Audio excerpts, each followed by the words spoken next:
Olá! Sejam bem-vindos a mais uma correção, comentários, palpites, pitacos, né, da geografia aí nos vestibulares. E hoje, como vocês já podem perceber, né, eu vou falar sobre a segunda fase, né, do vestibular de 2022 da Unicamp.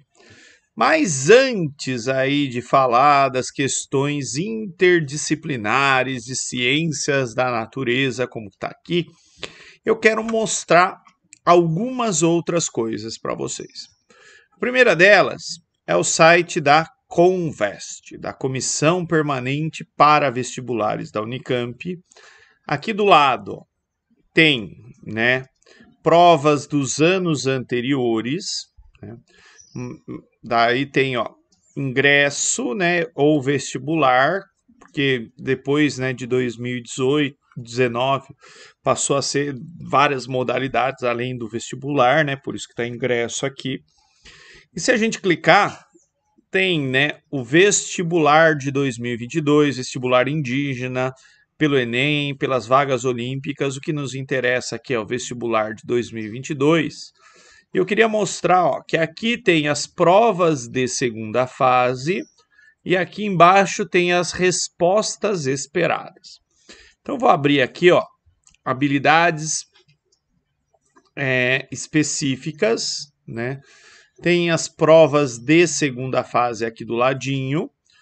E, né, aqui tem a redação, língua portuguesa, prova de ciências exatas, ciências biológicas e ciências humanas. Então, dependendo do curso que você faz, você vai fazer essa daqui, que é para todo mundo, né, mais uma dessas três provas. No meio delas, vocês vão ver que tem questões que se repetem. Então, antes de eu ir lá para a prova específica de ciências humanas, eu quero falar um pouquinho sobre outras coisas que aparecem aqui. Então, eu vou clicar, por exemplo, na prova de redação.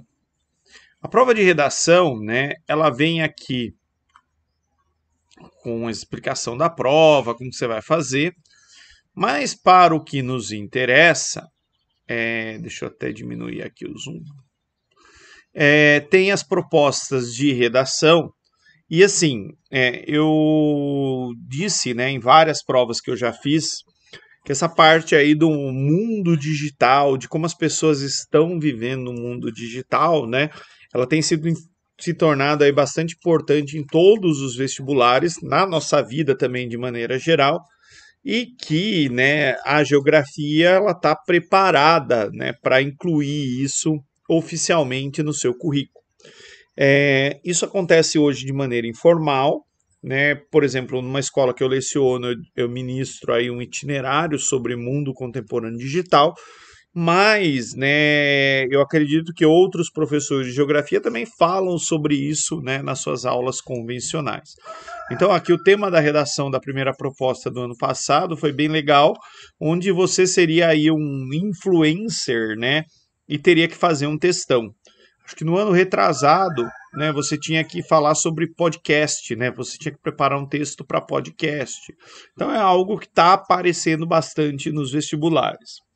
E a segunda proposta de redação do ano passado, eu achei bem legal que você seria um jovem cursando o segundo ano de graduação em Geografia da Unicamp, né? E aí você teria que escrever um texto falando especificamente, fazendo um manifesto, né, contra corte de bolsa, corte de verba, que inclusive é um tema atual, né, dadas as notícias aí dessa semana envolvendo, né, que o governo não pagaria as bolsas da CAPES e por aí vai.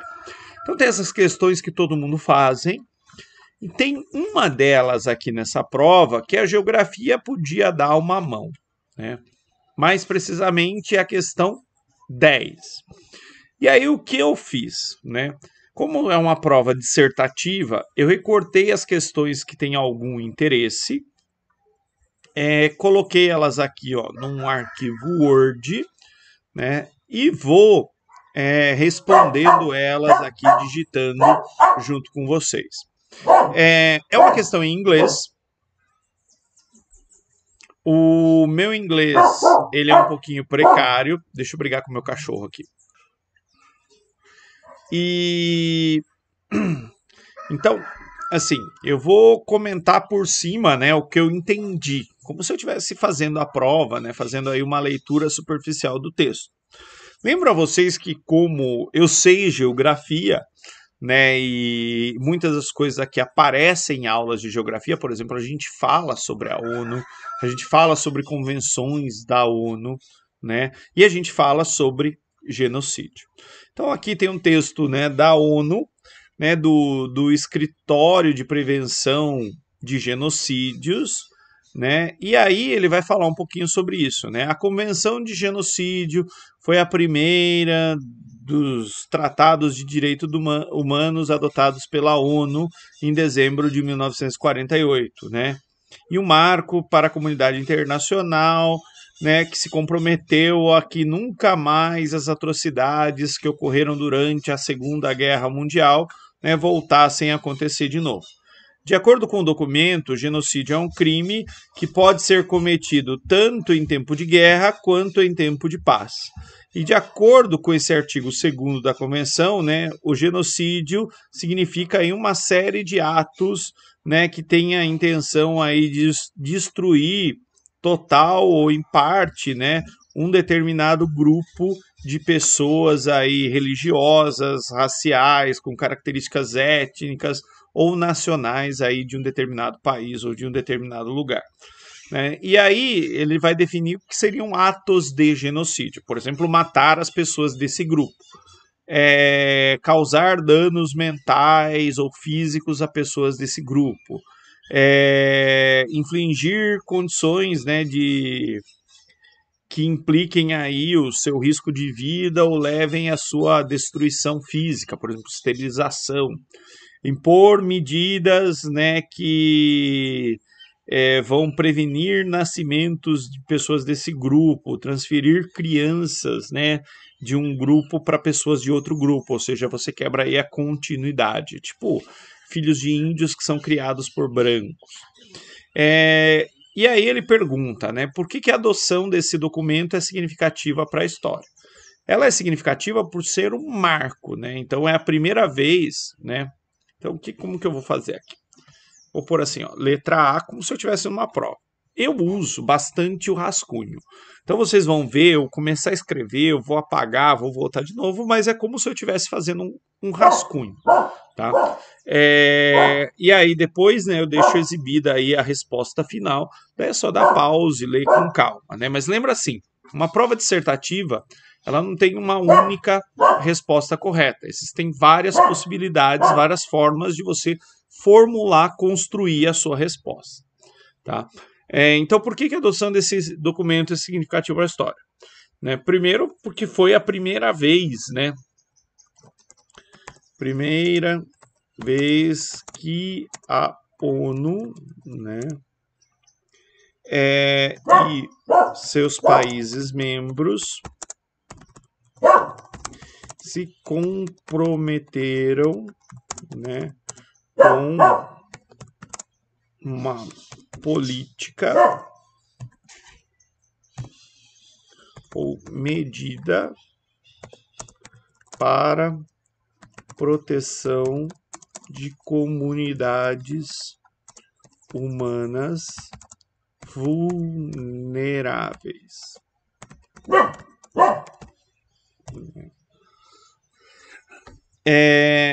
Se te explique o acontecimento histórico que levou à criação desse documento. Aí tem várias formas, né? Eu posso dar um ponto, escrever na linha de baixo, posso dar um ponto, escrever na mesma linha, né? Então, nesse caso, eu vou escrever aqui na mesma linha, né? Primeira vez que a ONU e seus países membros se comprometeram com uma política. Deixa eu pôr aqui, né? Política, o acento. Comunidades humanas vulneráveis. E qual que é o acontecimento? O acontecimento que levou ao fim a criação desse documento foi o genocídio, né, da população judia, principalmente durante a Segunda Guerra Mundial, né?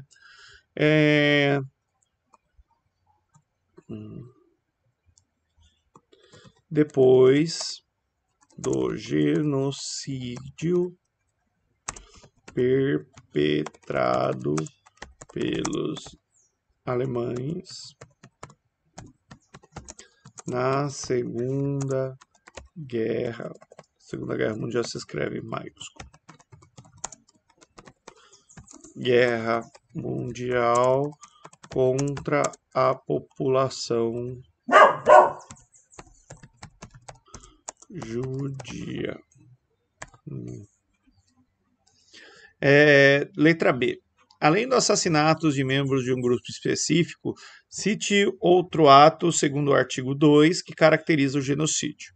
Né? Então, e depois, em seguida, cite e contextualize o crime de genocídio, um crime de genocídio ocorrido após a adoção da convenção. Então, vamos por partes. Vou pegar ali o que eu acho que chama bastante atenção, né? Então, letra B. Um ato que caracteriza genocídio, segundo o artigo, é a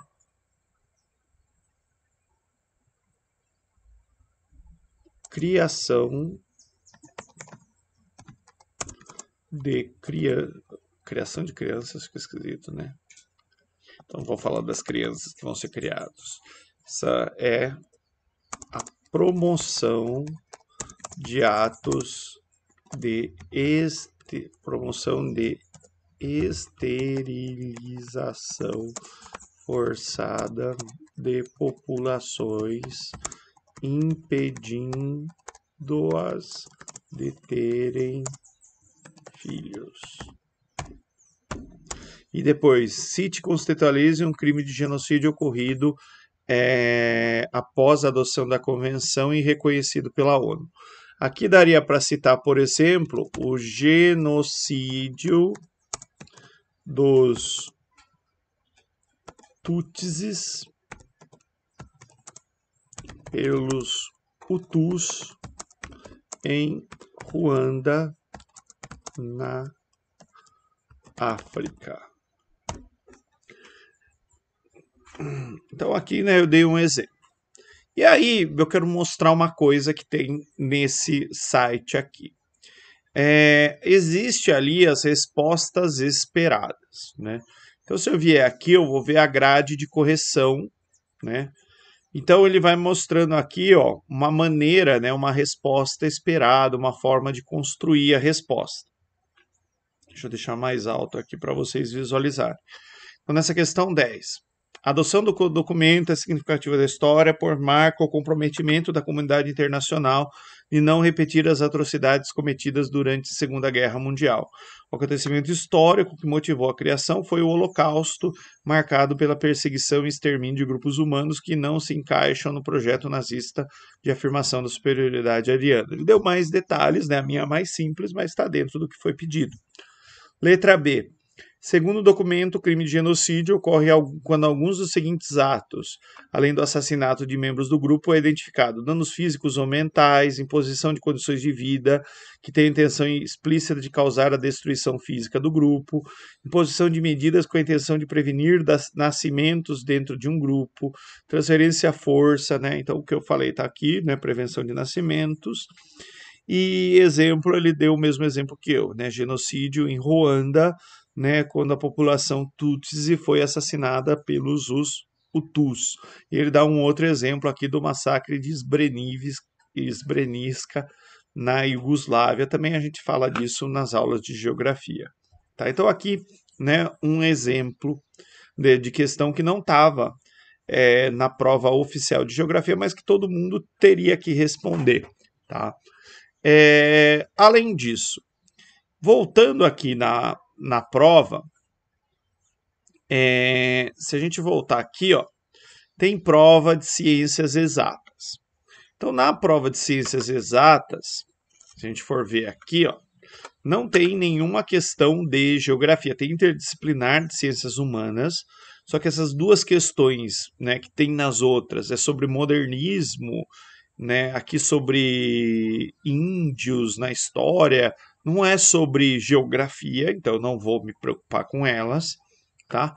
E aí ele tem ciências da natureza, que também não é o caso, né? Não é nada geográfico aqui, né? É mais de biologia, de física. E aqui, ó, bem no finalzinho, na prova de física e química, a gente vai encontrar uma questão que ela é interessante que eu queria discutir com vocês. Uma questão sobre combustíveis sustentáveis. Aqui. Então é a questão 17 da prova aí de ciências exatas. Essa mesma questão vai aparecer na prova de ciências biológicas, tá? Então aqui, ó, a questão 17 eu já recortei e pus ela no meu arquivo. Só vou mostrar, ó, que ela aparece de novo para quem fez aqui ciências biológicas.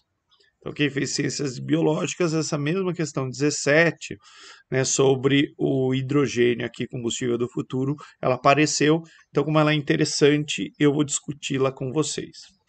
Então, aqui, ó, 17, né, eu recortei a questão para poder fazer aqui no Word. Então, o combustível do futuro, o H2, está sendo anunciado em uma representação que guarda semelhança com o espectro de cores do arco-íris.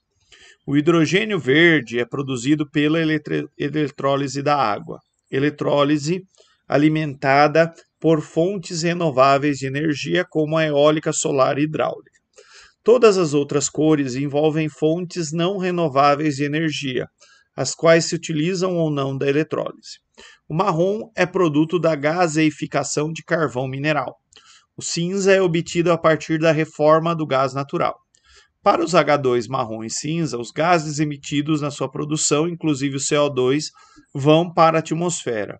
O azul é uma variante do marrom ou do cinza quando se captura e se armazena o dióxido de carbono.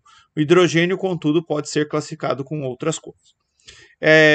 Gente, assim, fontes de energia é um tema que sempre cai, sempre tema super interdisciplinar, dá para falar em física, química, matemática, dá para fazer questão em geografia, dá para olhar isso do aspecto histórico e por aí vai.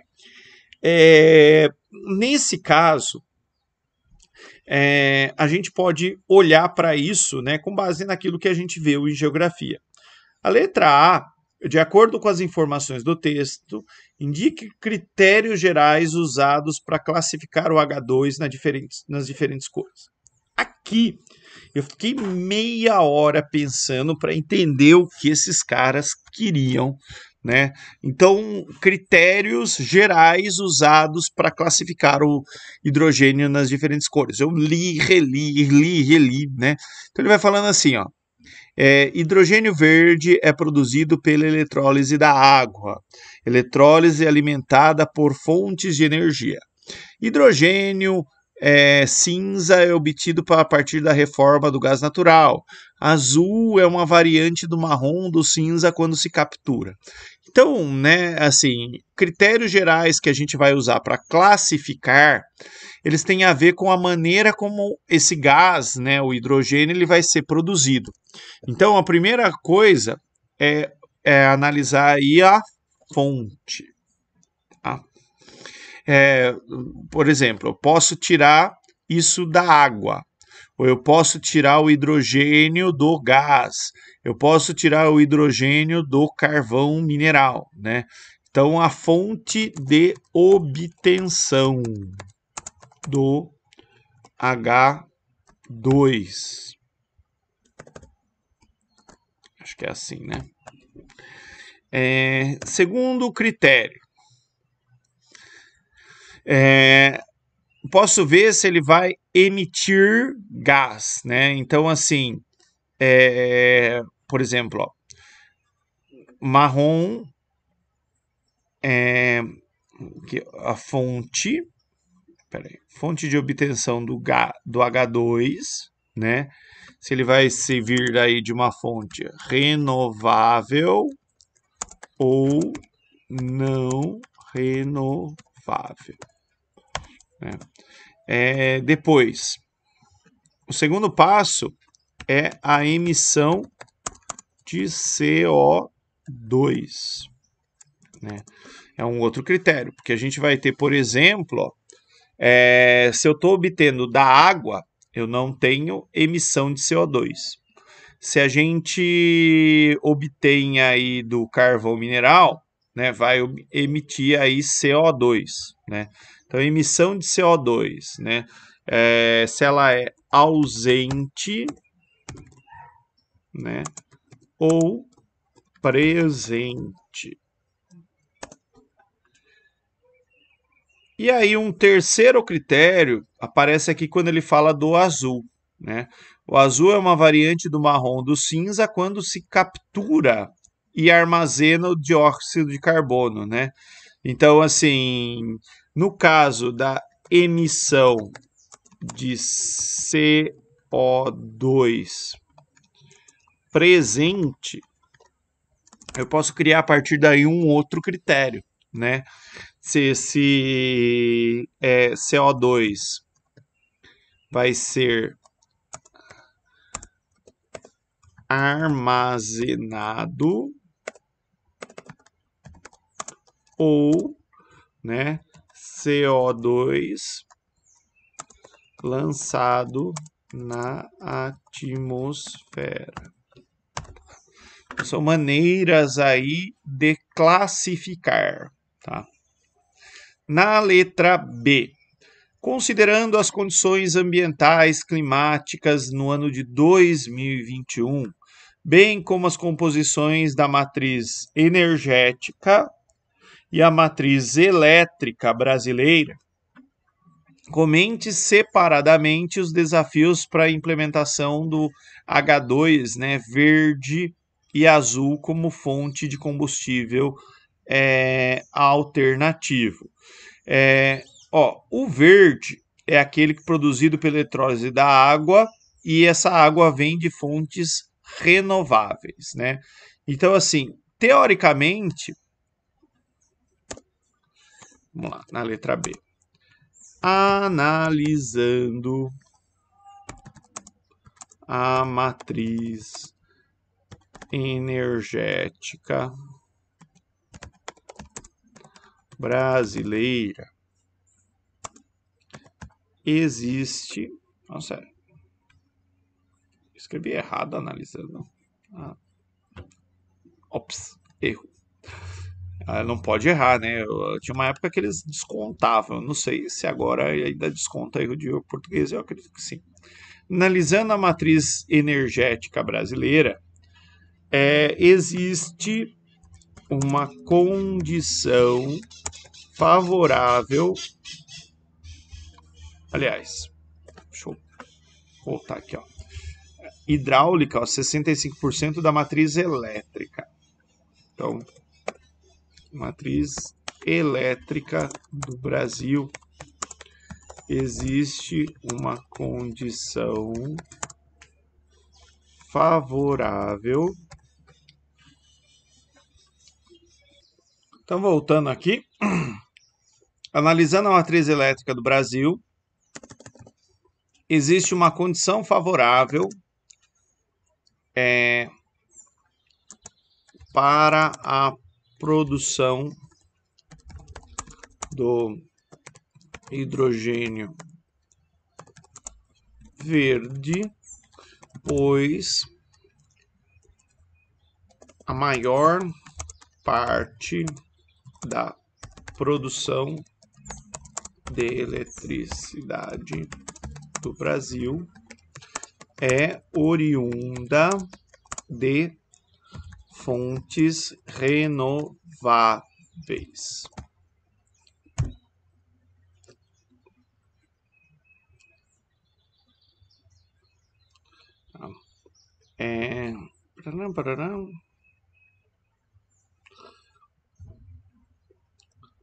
Isso.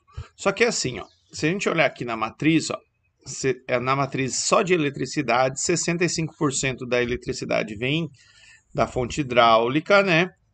E o resto aqui, ó, tem, por exemplo, energia eólica, energia solar, né, que não vão emitir aí CO2, né? Então, por isso hidrogênio verde. Só que quando a gente olha aqui, é uma porcentagem, né, bem pequenininha, né, corresponde aí a 12% da matriz energética. Então, como ele pede aí, ó, para falar desafios, né? Então, analisando a matriz elétrica do Brasil, existe uma condição favorável para a produção de energia hidrogênio verde, pois a maior parte da produção de eletricidade vem de fontes renováveis. Porém, né, quando olhamos a matriz energética como um todo, né, existe a necessidade de implementar um maior uso de fontes renováveis.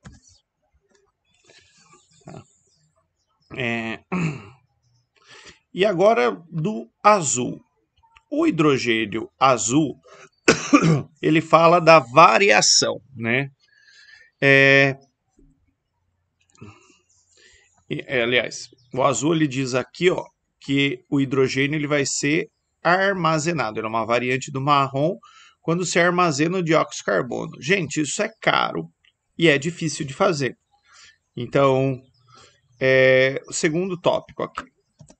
Sobre o hidrogênio azul, seu uso futuro será bem difícil e dispendioso, visto que espera um minutinho.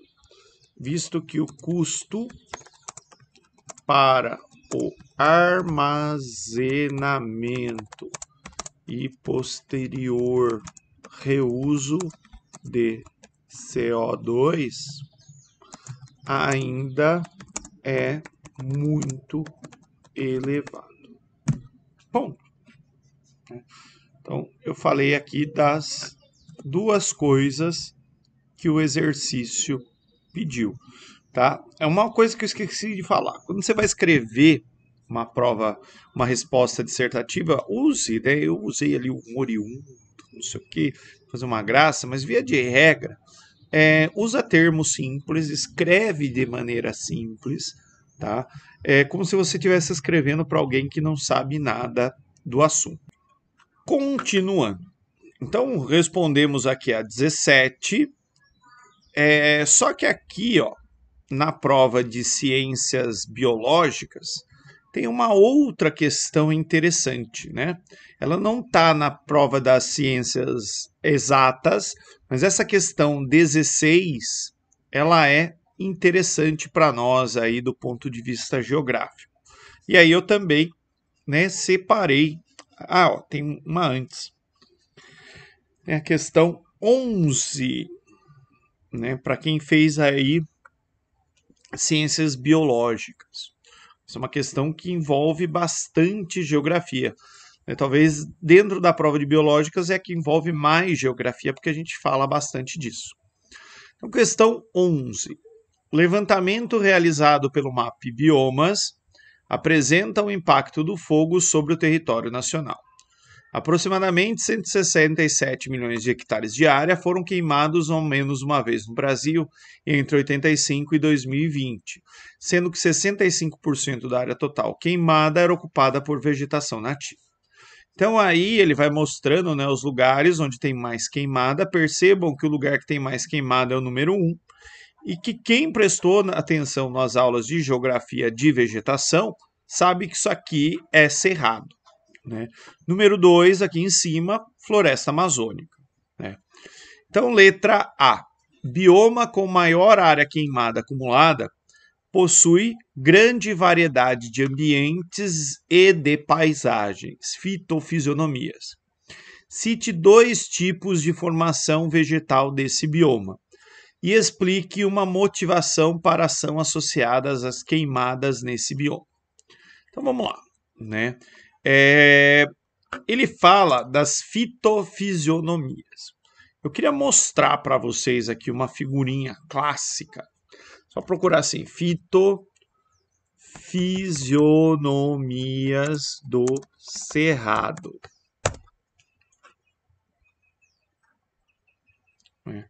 Aqui, ó, essa é uma figura clássica. Abrir imagem aí. Nessa outra, ver se ela está melhor qualidade. Aqui. Então, nessa figura aqui, a gente tem as várias fitofisionomias do cerrado. O cerrado, ó, onde tem água, ele lembra aí uma floresta de pequeno porte. E em lugares mais secos, a gente vai ter aí o cerradão, cerrado denso, cerrado típico, cerrado ralo, parque do cerrado, palmeiral, vereda, cerrado rupestre. Então, dava para citar qualquer coisa dessa. Não sei se vocês enxergam atrás de mim, né? É uma mata galeria, tá? Atrás da minha casa tem um córrego, né? Numa área de cerrado aqui, e uma pequena mata em volta dele, uma mata aí de beira de rio. Então, voltando aí à questão, né? Ele pede para citar dois tipos de formação vegetal desse bioma. Eu vou citar aí a mata galeria, tá? E a vereda, né? Que eu gosto bastante porque tem o Grande Sertão Veredas, né? Guimarães Rosa acompanhou lá os vaqueiros, né? Que paravam na vereda porque a vereda é um lugar que tem um afloramento de água, né? E o boizinho toma água. Só para vocês visualizarem, vereda. Né? Então aqui ó, é uma vereda. Né? Uma área, geralmente tem um buriti, um brejo, um afloramento de água. Pois bem, voltando aí ao exercício, citamos dois tipos de formação. Explique uma motivação para ação antrópica associadas às queimadas. Aqui dá para falar da expansão da fronteira agrícola,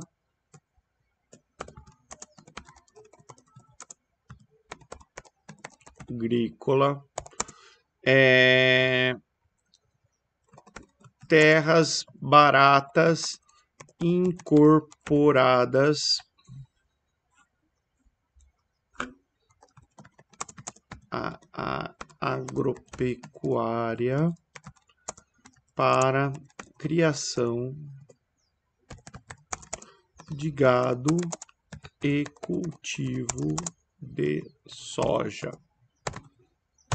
Tá? Então, a queimada, né, é uma forma de limpar, barata de limpar o terreno. Eu lembro que assim, como cerrado, as árvores são todas tortas, a madeira das árvores do cerrado ela não é boa para ser utilizada. Tá? É uma outra forma, né, podia falar da ocupação ali para produção de carvão, mas daí eu não sei se responde aquilo que foi pedido aqui, porque ele fala da motivação para ação antrópica associada às queimadas, né? Então, geralmente, se queima o cerrado para daí, né, se plantar um pasto ou cultivar a soja. Percebam, a resposta bem curta, simples, tá? Depois, na letra B. A golpes de machado derrubam a árvore, a qual, depois de estar no chão, lhe tiram todo o branco, porque no âmago dele está o Brasil. O trecho retrata o processo de exploração de uma árvore endêmica da floresta, bioma devastado à exaustão desde o início da colonização portuguesa, que hoje possui a menor cobertura original de vegetação dentre todos os biomas brasileiros. Esse bioma abriga o maior número de espécies endêmicas que só existem ali de aves do Brasil, porém muitas estão ameaçadas de extinção. Qual é o bioma retratado? O bioma retratado é o 5, tá? É a Mata Atlântica, de onde tinha o pau-brasil, né? No âmago dele está o Brasil. Inclusive, né, Pernambuco é pau-brasil ali em alguma língua, sei lá o quê. Mas enfim, voltando. Então, bioma retratado no texto: Mata Atlântica.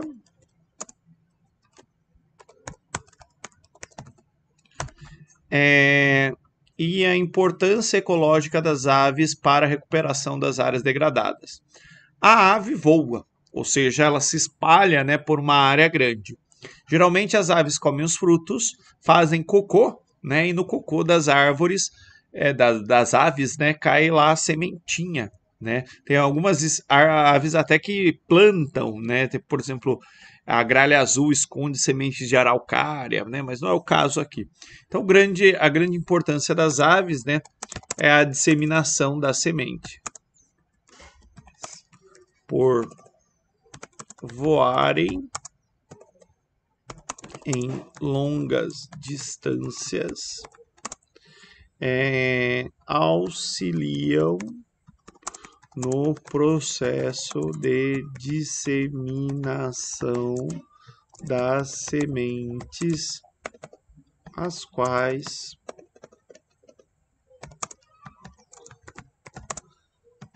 são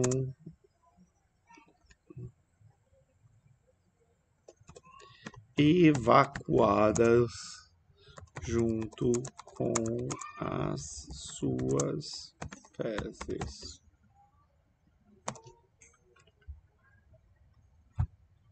Isso, tá bom, né? Depois, aí a gente chega na questão 16, né?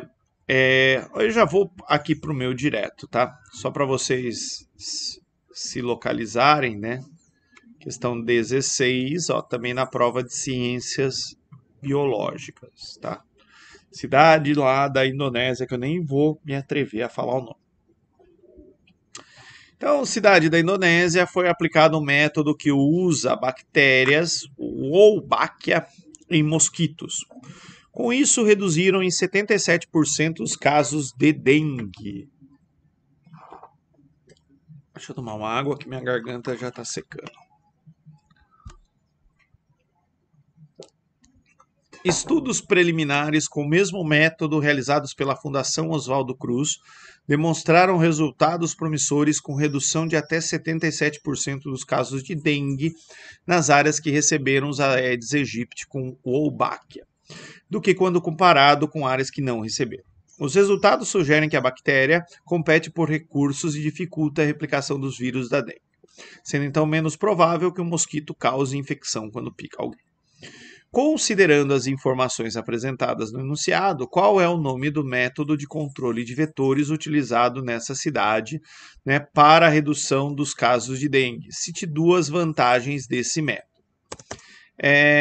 Nesse caso, a gente vai ter uma modalidade de controle chamada controle biológico, né? Então eu estou mandando lá um mosquitinho que tem uma bactéria que causa ali uma doença, essa doença se alastra, né? E cite duas vantagens. Aqui eu vou escrever tudo junto. Que tem como vantagens a não poluição através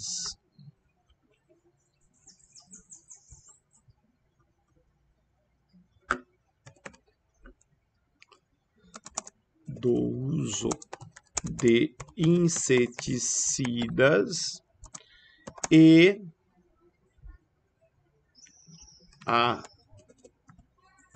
o reduzido impacto ambiental, já que essa medida só afeta os mosquitos transmissores da dengue. Poderia escrever Aedes aegypti, ou seja lá qual for, né, os anófeles.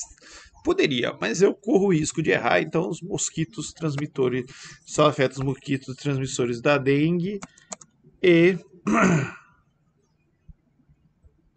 não causa danos a outros insetos dessa região. tá? Reduzido impacto ambiental, podia falar reduzido desequilíbrio ecológico, né? Seria uma outra forma. E aí a segunda parte, letra B. A malária é transmitida pela picada do mosquito Anopheles. Sabe-se que 99% dos casos são registrados na região amazônica. Explique um fator ambiental que favoreça a manutenção do ciclo de transmissão nessa região. Assim como muitos outros insetos, os mosquitos Anopheles e Aedes possuem uma característica morfológica que permitiu a colonização e ampla distribuição geográfica. Qual é essa característica morfológica e justifica a sua resposta? Então, aqui na letra B, fator ambiental, né? O clima nessas regiões é quente e úmido, fornecendo o ambiente ideal para a vida e reprodução desses insetos. Segunda coisa que ele quer saber, característica morfológica, né, da forma. Esses insetos possuem asas, o que lhes permite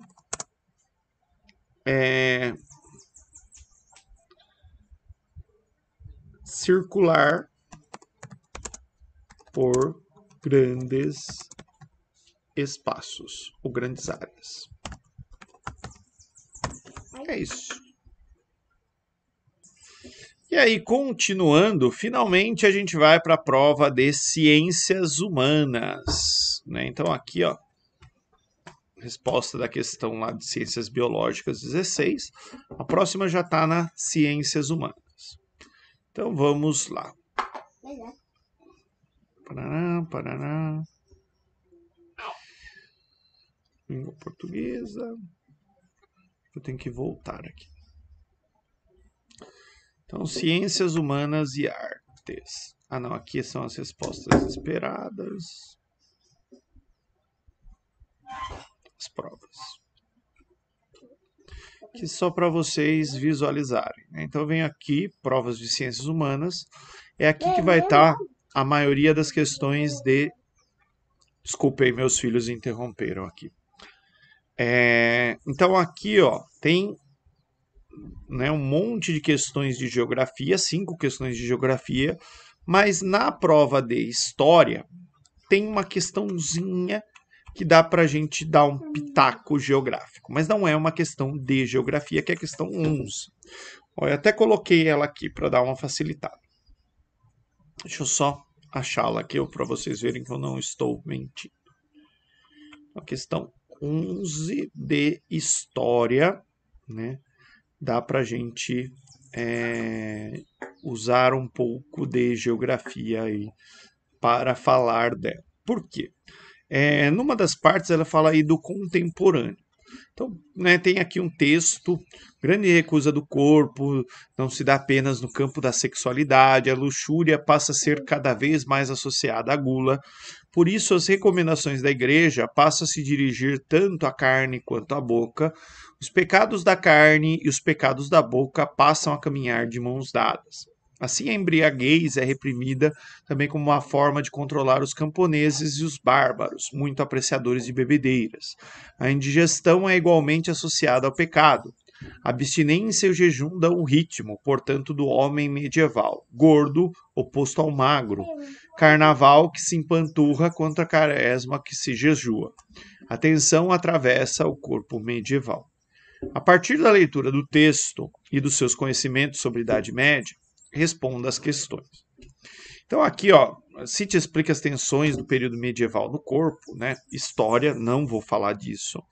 Na letra B, se te explique 2 diferenças entre a sociedade medieval, na história, né? E a sociedade contemporânea. Então só vou falar aqui do contemporâneo, nem vou escrever, tá?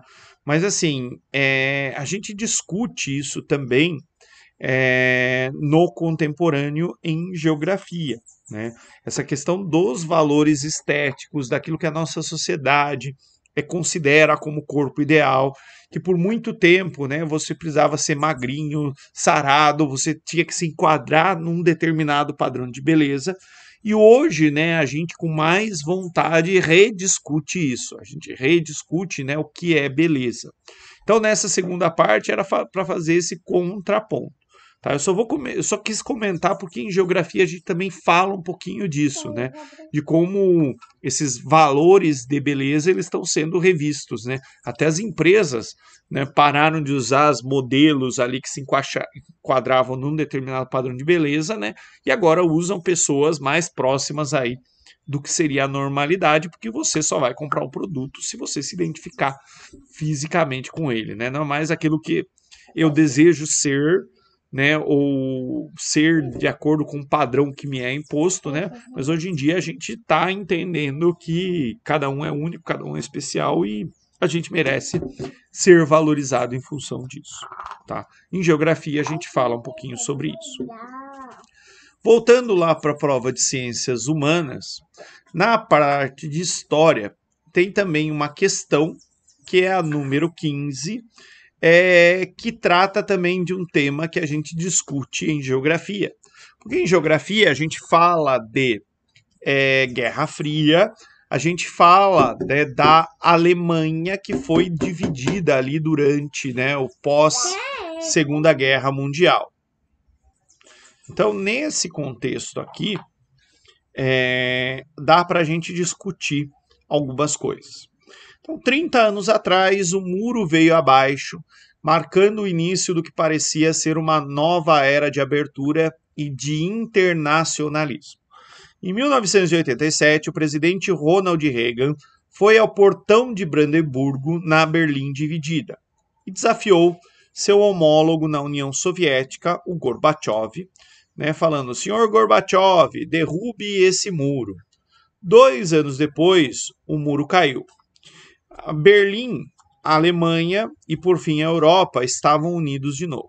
Nos últimos anos, o apelo derrube esse muro tem perdido para a mentalidade de fortaleza. Pelo menos 65 países, mais de um terço dos estados-nações do planeta, construíram barreiras ao longo dos seus limites. Metade das que foram erigidas desde a Segunda Guerra Mundial surgiram entre o ano 2000 e agora. Letra A. Cite e explique 2 características da Berlim dividida, né? Então aqui, como é história, eu nem vou me atrever aqui a escrever, né? Mas as características da Berlim dividida, elas estão ligadas, né? Que um lado da Berlim Ocidental, né, tinha ali o sistema capitalista, liberalismo, né? Era apoiada ali pelos Estados Unidos, inclusive era abastecida por via aérea, né, já que pelo muro ela estava isolada do resto da Alemanha Oriental. E a Berlim Oriental, né, ela vivia ali o socialismo, uma economia planificada, né, com todas as características ali do socialismo. Então, na letra A, era para falar disso, que é mais para a história do que para a geografia. Na letra B, explique o sentido e as causas da mentalidade de fortaleza que para o autor tem imperado no mundo. Essa mentalidade de fortaleza é o fato de que alguns países, né, temem imigração, temem a entrada de imigrantes e por isso constroem fortalezas, né? E citem 2 exemplos que ilustrem a mentalidade de fortaleza. Agora, na Copa, né, eu estou gravando esse vídeo durante a Copa, e teve um exemplo envolvendo, não sei se é Celta ou Melilla, né, que o cara entrou de paraglider. Deixa eu ver se eu acho aqui a notícia. Paraglider Celta. Aqui, ó. Paraglider crosses tenta atravessar a fronteira entre Marrocos e a Espanha, né? Então aqui, ó, tem um exemplo dessa semana, ó, de uma mentalidade de fortaleza. A fronteira entre 2 países, ela tá toda aqui, ó, cercada, pode ser murada com tela, seja lá o que for, né? Em Melilla, para evitar essa imigração, né? Aqui um outro exemplo, né? Ó, as pessoas, né, tentando fazer essa travessia, né, ó, 23 pessoas morreram na fronteira aí, na cerca entre a Espanha e o Marrocos, né? Então seria um outro exemplo dessa mentalidade de fortaleza. Mas dá para procurar assim, muro, fronteira, México, Estados Unidos. Então a gente vai ter aqui, né, ó, Estados Unidos, Tijuana no México, dá para procurar muro, Palestina e Israel, também aqui, ó, muro separando, né? Então essa mentalidade de fortaleza tem a ver com isso, né? Então assim, eu vou fazer aqui uma resposta para letra B, tá? Que tem a ver mais com geografia. Então, na letra B, né? Então, explica o sentido e as causas da mentalidade de fortaleza.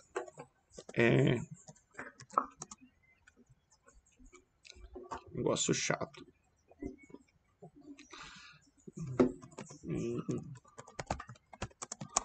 E fortaleza tem sido adotada por países em suas áreas fronteiriças, visando impedir a imigração e são um reflexo da xenofobia dos países desenvolvidos com os habitantes dos países mais pobres.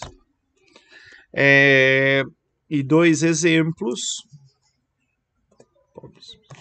Podemos citar como exemplos o muro na fronteira do México com os Estados Unidos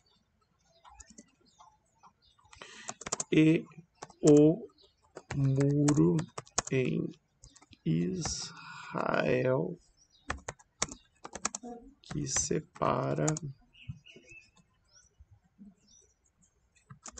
a população, ou melhor, que limita a circulação da população palestina. Uma resposta aí simples e fácil. E aí a gente chega oficialmente nas questões de geografia. Então passei 53 minutos falando de geografia, né, em questões aí de outras disciplinas. E agora, a partir da questão 16 da prova de ciências humanas, que a gente vai ter aí algumas questões, né, puras de geografia. Então vamos lá. Então, questão 16 em diante, tá? Eu já separei elas aqui para a gente ganhar um tempo, né? Que eu sei que o vídeo já vai dar 2 horas esse vídeo, no final das contas. Então aí, questão 16. Quando ouvir o silêncio sorridente de São Paulo diante da chacina. 111 presos indefesos. Mas presos são quase todos pretos, ou quase pretos, ou quase brancos, quase pretos de tão pobres. E pobres como são podres, e pobres são como podres.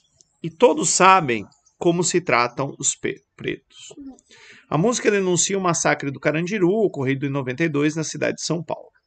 A partir dos seus conhecimentos e da letra, explique por que historicamente a chacina do Carandiru é um crime contra os direitos humanos, identificando aí o perfil das vítimas, né? Então, assim, é um crime contra direitos humanos porque todo mundo tem direito à vida, está na Constituição, né? Então, a situação se configura como crime contra direitos humanos em virtude da garantia do direito à vida e do fato de que essas pessoas foram executadas sem julgamento ou prescrição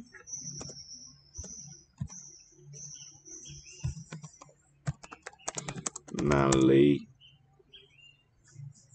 ou previsão na lei brasileira de pena de morte.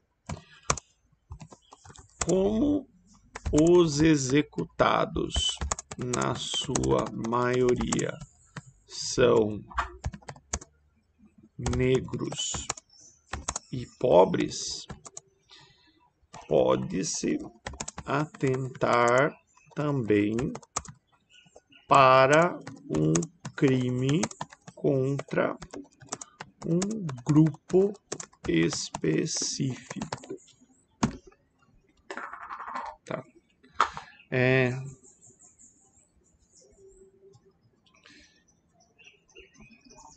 Vou deixar, como ele pede assim, identificando o perfil das vítimas, crime contra a garantia do direito à vida, do fato que essas pessoas foram executadas sem julgamento, previsão na lei brasileira de pena de morte, os executados são na sua maioria negros e pobres, pode-se atentar também, na sua maioria, são de perfil negro.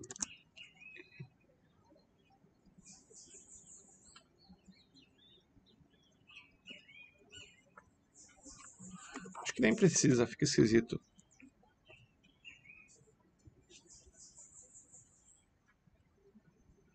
Acho que já está subentendido aqui, negros e pobres. Letra B. Cite e explique duas mudanças políticas entre as décadas de 60 e 90 em relação a direitos humanos do Brasil. Aqui a gente vai ter mais uma questão, né, de história. Tá? A gente tem que lembrar que em 60 o Brasil vivia uma ditadura, né, 90 a gente teve a volta da democracia e a promulgação de uma nova Constituição. Tá? Então, assim, eu vou fazer uma resposta rápida de um cara de geografia e não de um historiador. Em 1960, havia ditadura, tortura e leis que protegiam, né, torturadores ou executores. 1990,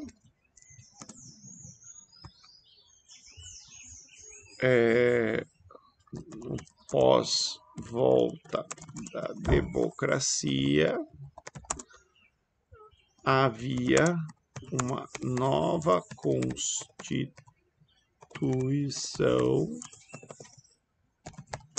que protege direitos fundamentais e que, infelizmente, não foi cumprida no evento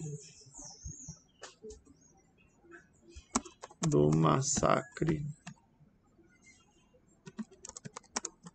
Carandiru. Infelizmente e visivelmente não foi cumprida aí no massacre do Carandiru. É isso. Depois, questão 17. Nas últimas décadas, os territórios sul-americanos assistiram a grandes transformações. Uma delas foi a transferência da população para cidades, que se deu em velocidade maior do que a que os serviços de infraestrutura conseguiram acompanhar esse quesito, né? Isso afetou os ambientes de maneira profunda e contribuiu para o aumento dos desastres naturais.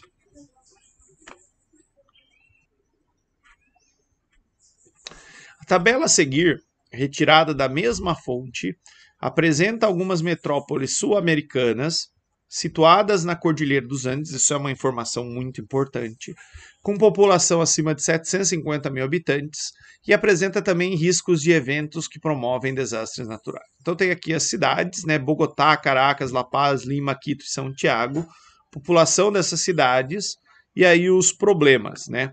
Seca, terremoto, inundação, escorregamento e vulcanismo. A partir do exposto e dos seus conhecimentos sobre fenômenos naturais que deflagram desastres naturais, responda as questões a seguir. Essa é uma questão que ela dá um nó na cabeça de aluno. Porque geralmente, né, assim, a gente em geografia tem a área da geografia física e da geografia humana.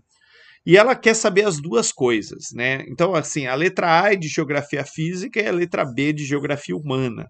Geralmente isso costuma dar um nó na cabeça dos alunos. Então, quais são os agentes endógenos e exógenos responsáveis pelos desastres naturais? Endo. Lembra do endoscopia, quando você faz aquele exame que olha dentro de você, do seu estômago. Então, endógeno, a origem vem de dentro. Então, um agente endógeno de relevo é aquele que vem do interior da Terra. Tem a ver com os fenômenos que a gente chama de tectônicos. Então, é assim, letra A, endógenos, né? Terremoto e vulcanismo. Exógenos. Exógenos é aquilo que vem de fora. É aquilo que a gente chama de intemperismo. Alemão, chega! Alemão é o meu cachorro. São aqueles agentes, né, que têm a ver com intemperismo, né? Então é o calor do sol que vai evaporar água, que vai gerar chuva, vento, enfim, os fenômenos atmosféricos de maneira geral. Então, por exemplo, seca é um fenômeno exógeno. Inundação também, né? E escorregamento.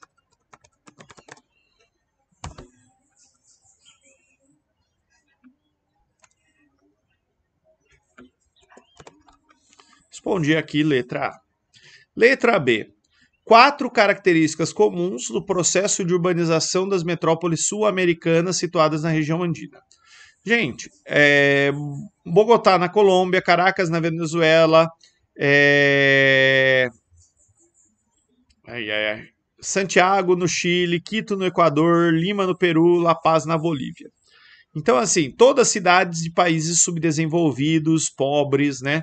Então, características comuns. Ó, aqui ficou errado. Então, essa é a resposta aí da letra A. E agora a letra B. Características comuns. Urbanização tardia, que são países subdesenvolvidos. Falta de planejamento urbano, né? Que essa urbanização ela é recente e desordenada, né? A gente pode falar falta de infraestrutura urbana. Deixa eu ver o que mais. A gente pode falar também aqui, para dar uma última característica, da hipertrofia do setor terciário da economia. O que a gente vai ter aí? Esses países não são países industrializados, né? Então, diferente lá da Europa, né, ou mesmo aqui do Brasil, a gente tem um movimento de urbanização a partir das pessoas saindo do campo porque tem emprego na indústria na cidade.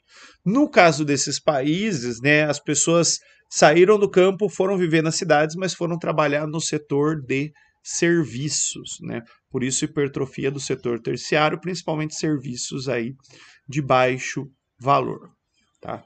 Questãozinha bem simples. Questão 18.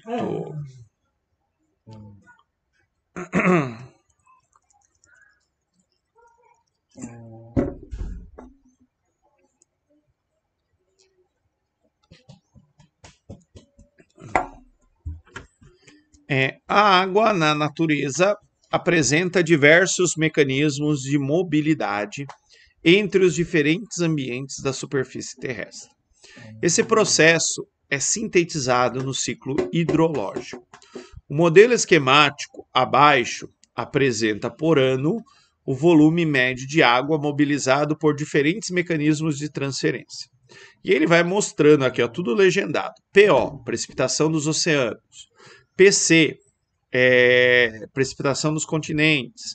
Evaporação nos oceanos, evaporação nos continentes.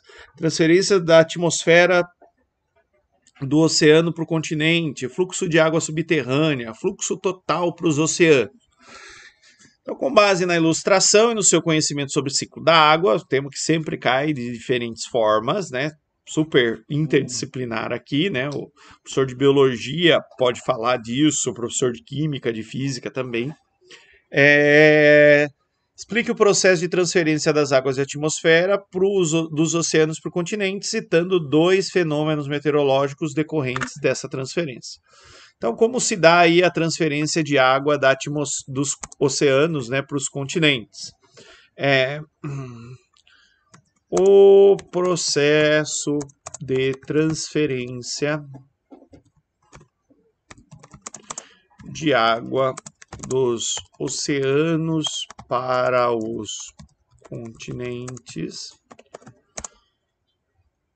é realizado através da evaporação da água do mar e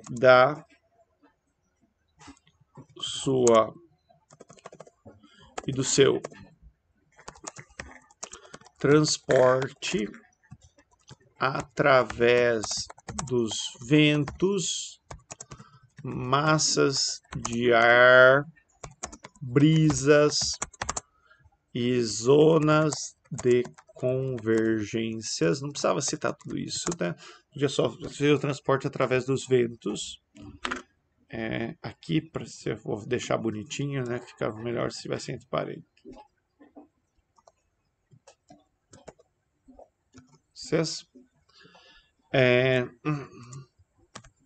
Para os continentes onde ocorre sua precipitação através da chuva, granizo e neve.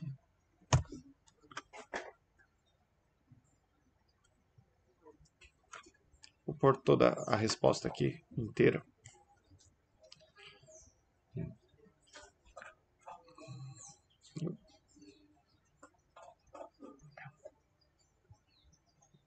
Aqui. O negócio chato. Então, aqui, processo de transferência da água dos oceanos para os continentes. Beleza. Pode usar, viu, caixa alta, sublinhar, se for o caso, para você dar algum destaque. Quer falar oi? Letra B. Cite 2 funções que a vegetação desempenha no ciclo hidrológico e explique de que forma se dá a mobilidade da água subterrânea. Essa é um pouquinho mais complicado. Interferência da vegetação no ciclo hidrológico, né? Evapotranspiração, né? Quando as plantas fazem a sua regulação térmica e colocam na atmosfera grande quantidade de vapor de água. E uma outra forma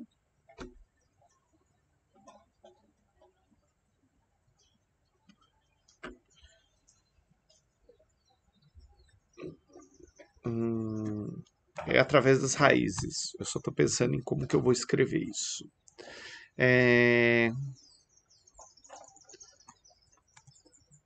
Eu vou pôr assim, infiltração,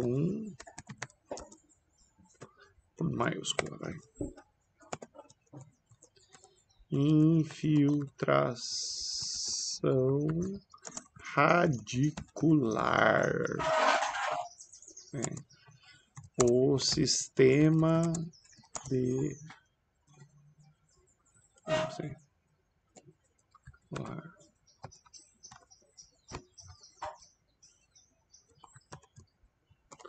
quando as raízes das plantas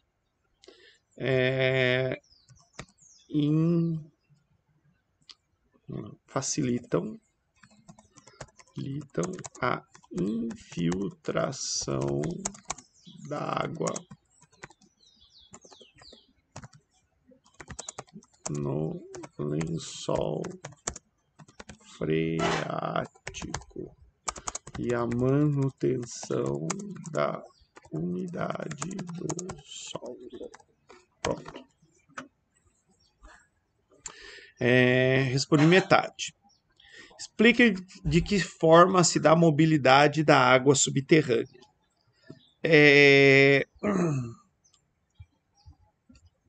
Aqui, ó, a segunda parte da minha resposta, eu já posso meio que complementar com isso, né? Mas eu vou escrever aqui um parágrafo acessório. A água no subsolo se desloca de forma vertical, que pode ser facilitada pela presença de raízes, como explicado acima, ou de forma horizontal,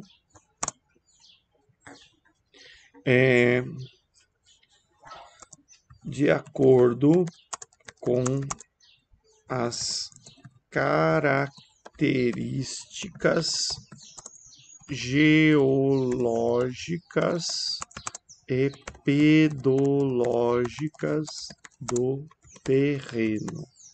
Então, basicamente, o que acontece? A água se infiltra verticalmente, ou seja, ela vai para baixo, né? Ou ela pode ir para os lados, né? Aí tem a ver com osmose, com as características do tipo de solo, né? Do tipo de rocha, de partícula que vai existir no lugar, que pode permitir, né, que essa água se espalhe aí horizontalmente, tá? Geológicas são as rochas, pedológicas, né? Solo. Questão 19. Tem sido frequente a invasão da terra indígena Yanomami para a extração de mineral ilegal. Valendo-se de técnicas industriais, a mineração acarreta grande impacto ambiental e coloca em risco, né, a vida de aproximadamente 20 mil Yanomamis que aí vivem. No final de 2020, somavam-se 2.400 hectares de área degradada. Desse total, 500 hectares foram registrados entre janeiro e dezembro. Tudo isso ocorrendo em plena pandemia da Covid, fazendo da mineração, portanto, um vetor da disseminação do vírus entre a comunidade indígena. Letra A. Indique em quais unidades da federação se localiza a terra indígena Yanomami. E aponte duas características do modo de vida dos Yanomamis que entram em conflito com a expansão da fronteira econômica do Brasil. Então vamos olhar no mapa, tá? Gente, Yanomamis são um tema importante até para esse ano. Aconteceu um monte de coisa envolvendo o povo Yanomami. Eles são uma tribo indígena que vive, né, entre o território de dois países, principalmente quase três, tá? Aqui no Brasil, a reserva, a terra indígena Yanomami, fica na fronteira do Brasil com a Venezuela, aqui no estado de Roraima. Fica também, né, em parte aqui do Amazonas, também com a Venezuela. E pode ocasionalmente chegar até na fronteira aqui da Colômbia. Né? Lembra que populações indígenas são nômades, né, e eventualmente se deslocam. Mas basicamente, né, seriam os estados de Roraima e do Amazonas para responder a questão. Então, voltando aqui ao exercício, né? Letra A, Amazonas e Roraima.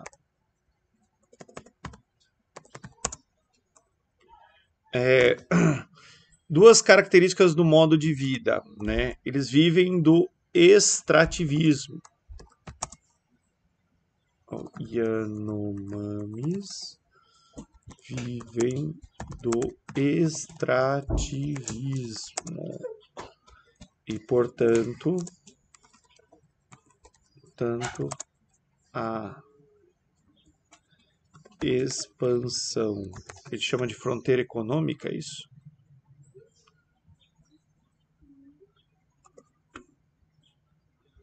Da fronteira econômica compromete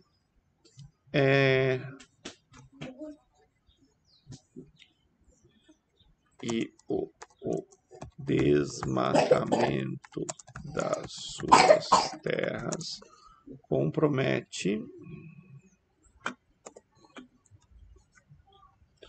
o acesso dessa população a alimentos, recursos naturais, alimentos e recursos naturais variados, como água de qualidade e medicamentos, plantas medicinais.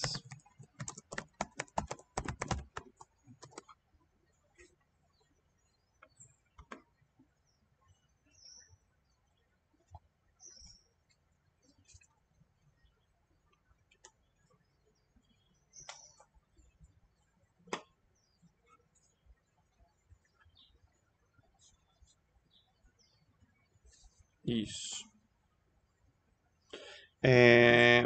Letra B. Indique o minério que vem sendo extraído de modo ilegal na terra Yanomami e sua forma de exploração.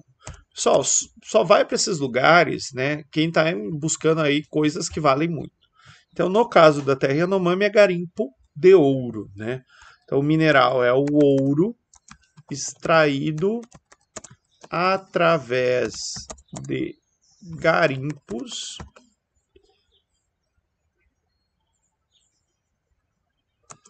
que desmatam e usam máquinas e dragas, além do mercúrio que contamina a água e causa doenças, né?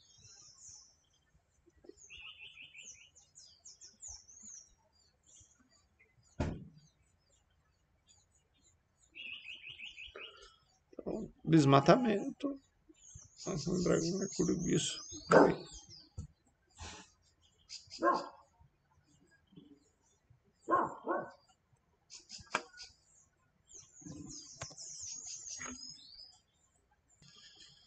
Continuando, né? Desculpa aí que esse vídeo tá longo, né? Acabo tendo que fazer várias dessas pausas. Questão 20. Conflito geopolítica entre Ucrânia e Rússia se agravou em 2021. Os combates entre as forças ucranianas e os separatistas pró-russos, respaldados militar e politicamente pelo Kremlin, são os piores em vários meses. Numa nova amostra de que as hostilidades, que já completaram 7 anos e custaram 14 mil vidas, segundo a ONU, estão longe de ter um fim. Moscou elevou ainda mais a tensão quando mobilizou tropas a uma centena de quilômetros da fronteira com a Ucrânia, que por sua vez reforçou suas unidades no leste do país, junto à península da Crimeia, anexada pela Rússia. Aqui é o mapa, né, ele mostra os países da região. Tem um erro nesse mapa. Ele foi aqui, ó, pus a errata, tá? Mas eu acho que no dia da prova não tava, deve ter confundido muita gente, né? Porque aqui não é o Mar Morto e sim o Mar Negro, tá? E aí, por que a localização da Crimeia é estratégica para a Rússia? Né? E ele pede aí um fator de ordem econômica, de ordem cultural e política. Né? Então, a localização da Crimeia. A Crimeia está aqui embaixo e ela é estratégica para a Rússia porque permite, né, o controle dos russos sobre o mar de Azov, que é o nome desse lugarzinho aqui. E além disso, né, amplia o controle russo do litoral aqui do Mar Negro. Tá? Então, letra A. É estratégico para a Rússia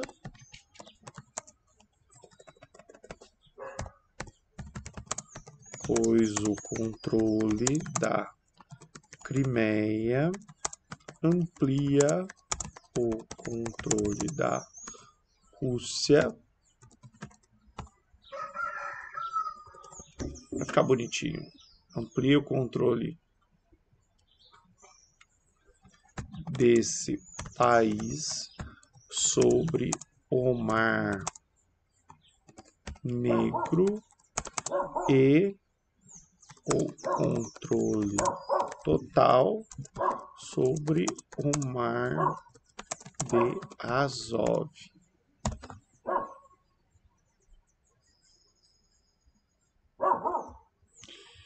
Destaque um fator de ordem econômica, um de ordem política e um de ordem cultural que impeliram a anexação da Crimeia, né?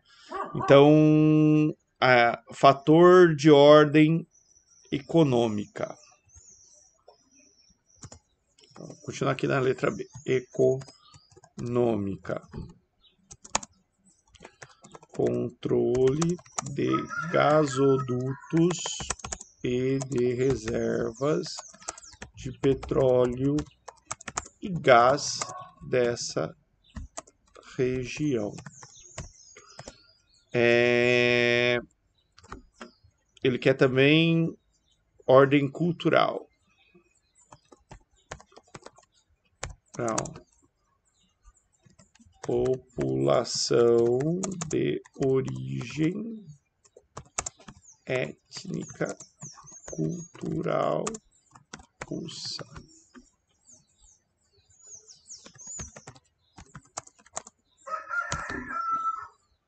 Inclusive, esse ano, né, foi o principal motivo ali que levou o Putin, né, a invadir aí o resto da Ucrânia, né?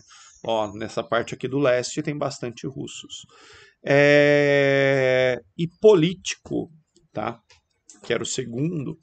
Estava até lembrando, né? Porque eu demorei aqui para elaborar na minha cabeça. O fator político é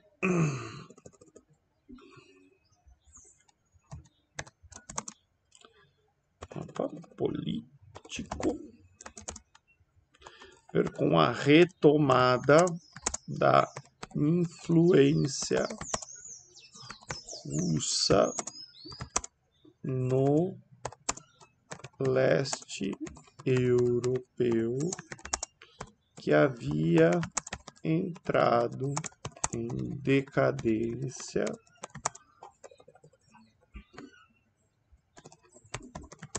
após o fim da União Soviética. É meio que assim, impor respeito, né? Letra B. Qual o posicionamento da União Europeia e dos Estados Unidos com relação ao conflito na Crimeia? Isso é fácil, né? Letra B. Os e a União Europeia foram manifestadamente contrários à invasão e não reconheceram a Crimeia como parte da Rússia e impuseram a esse país sanções econômicas, além de promoverem, né, acesso facilitado a armas e conhecimento militar à Ucrânia, acesso facilitado a armas e conhecimento militar. Ponto. Deixa aqui bonitinho.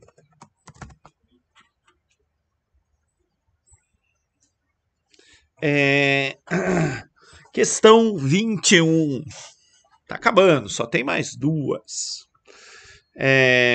As transições energéticas têm o mesmo objetivo, mas diferentes caminhos possíveis.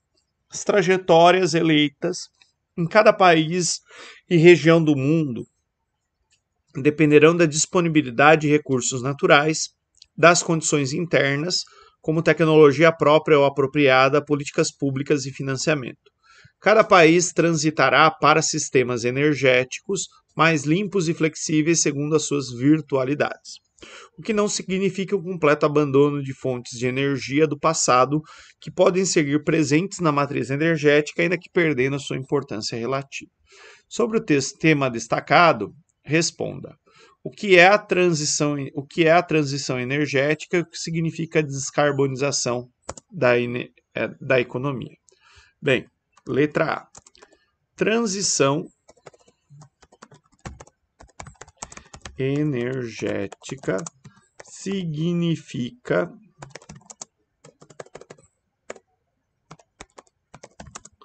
um processo de mudança das fontes de energia tradicionais e não renováveis para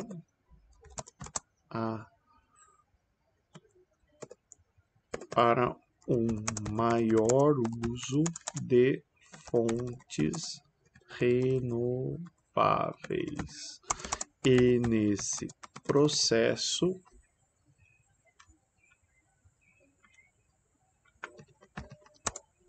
atual promove-se a descarbonização da economia, que é a substituição de fontes emissoras de CO2, como carvão mineral, petróleo, xisto e gás, por outras fontes que não emitam gás carbônico ou que o recuperem através de sua produção, como por exemplo a biomassa. Então, transição energética significa um processo de mudança das fontes de energia tradicionais e não renováveis para o maior uso de fontes renováveis. E nesse processo atual, promove-se a descarbonização da economia. Aqui, se você quiser, você pode até, né, sublinhar para mostrar para a pessoa, né, que você está falando a outra coisa. Que é a substituição das fontes emissoras de CO2, como carvão mineral, petróleo, xisto e gás natural, por outras fontes que não emitam CO2 e que os recuperem, por exemplo, a biomassa. Beleza. Qual os 2 países do mundo que mais produzem energia de fontes renováveis? Então, continuando ainda na letra A. Os maiores produtores de energia com fontes não renováveis são atualmente a China e os Estados Unidos. Como que eu sei disso, né? As 2 maiores economias, Estados Unidos e a China, que está quase lá, né, ultrapassando os Estados Unidos, são hoje os maiores emissores, né, de gases de estufa e também os maiores consumidores aí de petróleo, de carvão mineral e por aí vai. Letra B. No Brasil, qual região concentra o maior potencial de produção de energia hidroelétrica? Letra B. Potencial de produção de energia hidrelétrica precisa ter água. Então, o lugar do Brasil que tem maior potencial é a região amazônica. Tá? Mais precisamente aqui, ele quer região. Ó, assim, eu acredito que do jeito que está escrito aqui, se você escrever região amazônica, a resposta aceitaria. Mas eu gosto, geralmente, quando eu falo de região, de falar das regiões geográficas, né? Lá do IBGE. Então, eu colocaria região norte pela bacia amazônica, a maior bacia hidrográfica do mundo.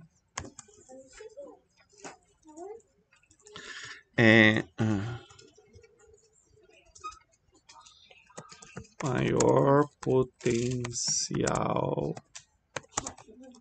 hidroelétrico. Região norte pela bacia. Ele tem também da energia eólica. No caso da energia eólica, o maior potencial eólico está na região nordeste pela incidência de fortes ventos.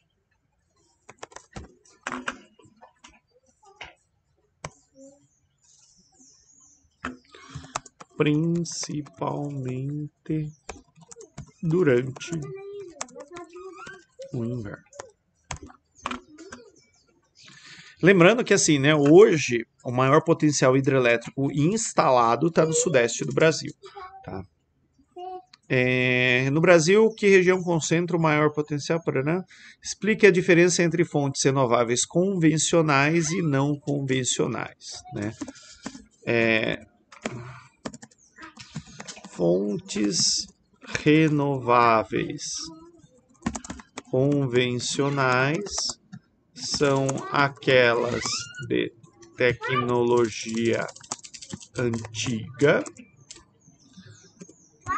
disseminada e acessível. Né? O que eu quero dizer com acessível? Ela é viável economicamente. Né? Então, por exemplo, a hidroelétrica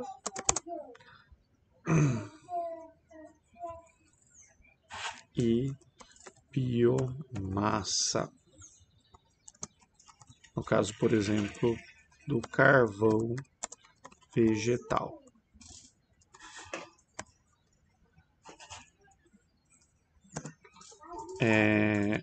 Fontes renováveis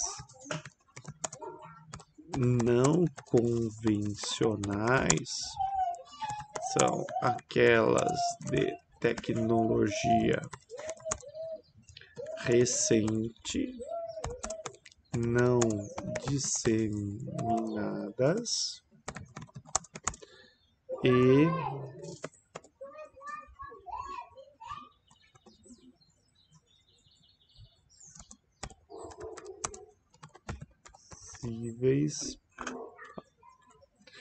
não acessíveis a todos.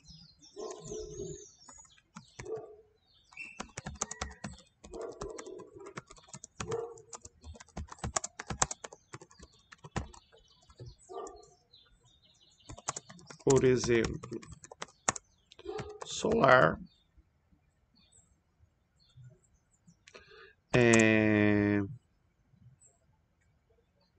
aqui você dá biomassa,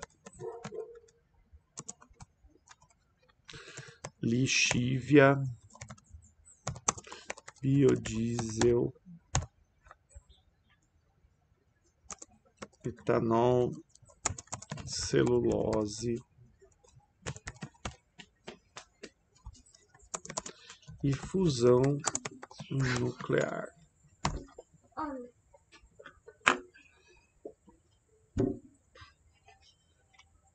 Aí. E aí chegamos na última questão, no último exercício. Questão 22. A atual pandemia não é uma situação de crise, claramente contraposta a uma situação de normalidade. Desde a década de 80, à medida que o neoliberalismo foi se impondo como a versão dominante do capitalismo, e esse se foi sujeitando mais e mais à lógica do setor financeiro, o mundo tem vivido em permanente estado de crise, uma situação duplamente anômala. Por um lado, a ideia de crise permanente é um oxímoro e constitui a oportunidade para ser superada e dar origem ao melhor estado de coisas.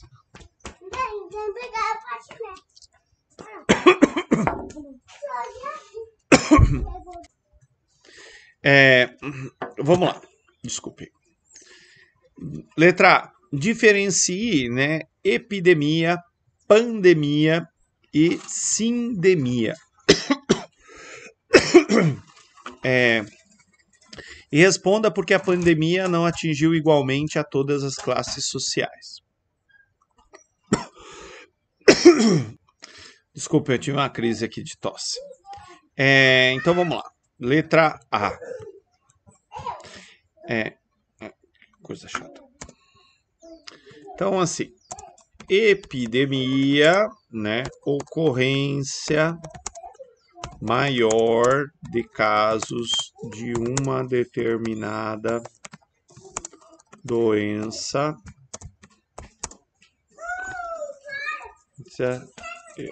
É ocorrência de um número maior de casos de uma determinada doença em diferentes lugares.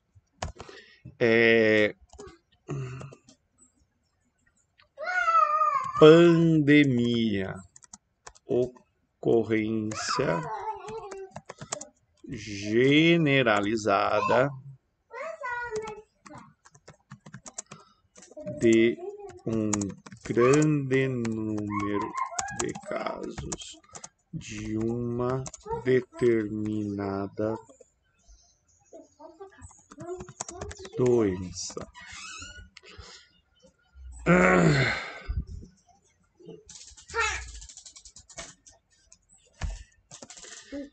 E Sindemia. Sindemia eu tenho que confessar para vocês que eu tive que procurar. Eu não conhecia aí o termo sindemia, né? Eu só fui conhecer depois da prova. Sindemia é a ocorrência associada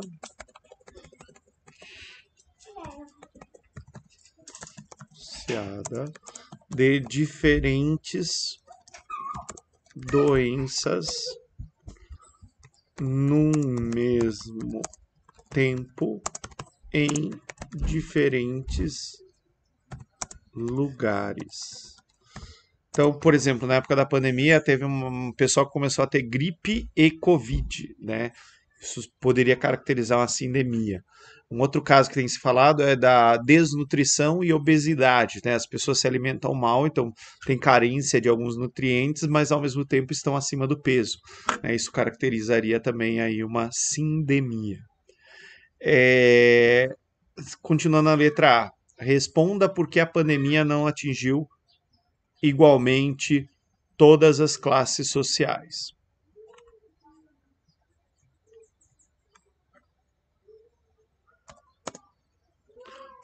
A pandemia não atingiu igualmente todas as classes sociais, pois as pessoas com maiores recursos têm acesso a melhores tratamentos médicos e possibilidades de prevenção da doença.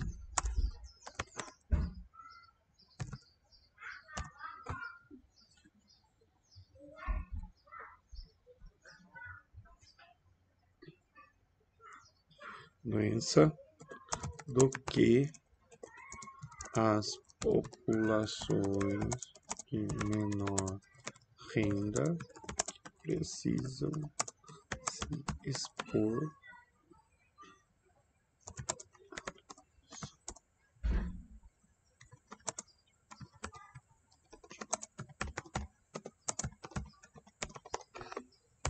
aqui, né? Responda por que a pandemia não atingiu igualmente todas as classes sociais. A pandemia não atingiu igualmente todas as classes sociais, pois as pessoas com maiores recursos têm acesso a melhores tratamentos médicos e possibilidade de prevenção da doença do que as populações de menor renda que precisam se expor à doença para garantir o sustento. Defina neoliberalismo e explique por que ele produz uma crise permanente. Com base no conceito de capitalismo, defina normalidade e crise. Nossa senhora, essa é a pergunta mais difícil. Neoliberalismo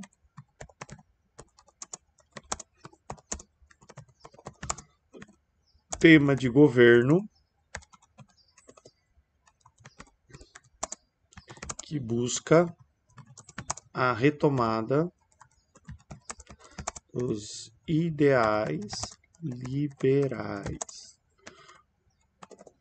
ou seja, uma menor intervenção do Estado na economia.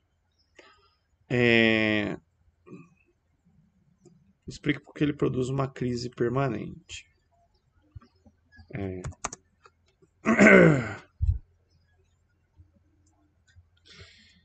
Ele tende a produzir crises de forma permanente, pois deixa eu ver como que eu respondo isso. Tende a produzir crises de forma permanente,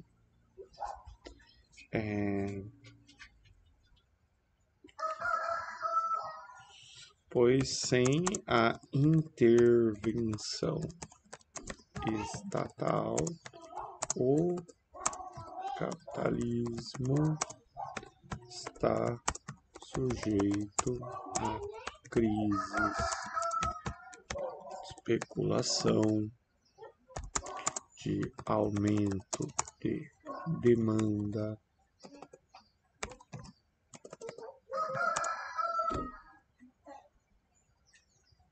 ou regulação,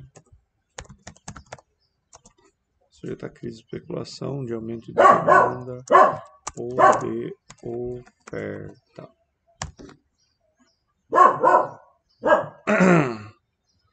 Com base no conceito de capitalismo, defina normalidade e crise. Uau. Isso é difícil, né? O capitalismo está sujeito a crises de especulação, de aumento de demanda ou de oferta. Nesse sentido,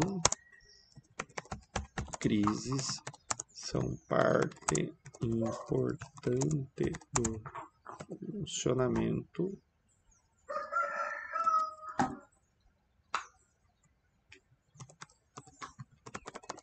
do sistema e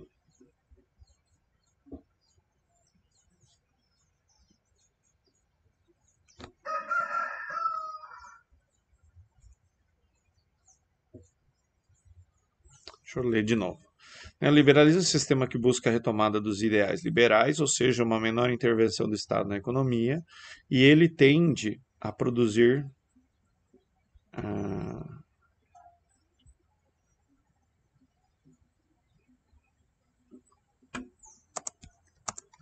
capitalismo que busca a retomada dos ideais liberais, ou seja, a intervenção do Estado na economia. Ele tende a produzir crises de forma permanente, pois sem a intervenção do estatal, a regulação, o capitalismo está sujeito a crises de especulação, de aumento de demanda ou de oferta. Ponto.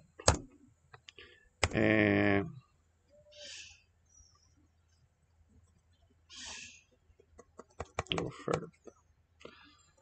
No capitalismo, situações de normalidade são definidas como momento, crescimento econômico e de crise como o momento em que não há crescimento da economia.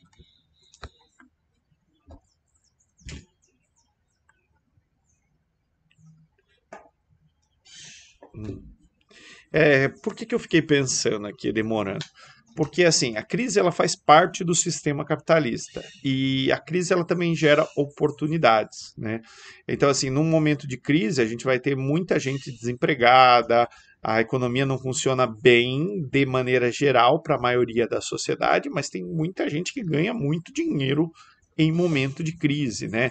Então, assim, a crise ela pode ser a normalidade se você é um especulador e se deu bem ali naquele momento, né?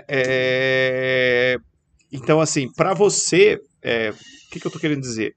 É que essa noção de crise e de normalidade, ela é confusa, porque, assim, eu só vou falar que está em crise no momento que é ruim para mim, tá? Mas se eu estou ganhando dinheiro, mesmo que exista muita desgraça ao meu redor, né? Eu sou ali um grande especulador, teoricamente, para mim não está tendo crise, porque eu estou me beneficiando aí do funcionamento do sistema, tá? É isso. Gente, 1h49, né? Foi coisa aí pra caramba. Muito obrigado aí pela paciência, né, de quem conseguiu aí assistir até o fim, tá bom? Obrigadão, é isso. Tchau, tchau.